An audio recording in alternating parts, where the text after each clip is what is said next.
सबसे पहले ये इंस्टाग्राम की वीडियो देखो, फिर उसके बाद इसकी फनी कमेंट पढ़ेंगे। लोग गाइस जैसे आप देख रहे हैं कि हर संडे हुल्लड़ मचता है लखनऊ बिग बॉस में, और बिग बॉस में सारी पब्लिक इकट्ठा हो चुकी है, क्योंकि आपको पता है सारे लुक लाइक लखनऊ के यहीं इकट्ठा होते हैं। आयुष्मान खान फैन लखनऊ की से आपका स्वागत है लखनऊ का बिग बॉस।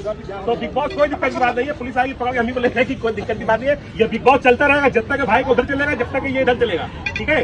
तो यहाँ पे बिग बॉस में आई है लखनऊ की करिश्मा। क्या बात है, मैं स्वागत करना चाहूंगा। कैसा लगा बताइए। बहुत बढ़िया। और बिग बॉस में एक बहुत बड़ी शख्सियत आने वाले, फिर उनका नाम ले लखनऊ के शाहरुख खान।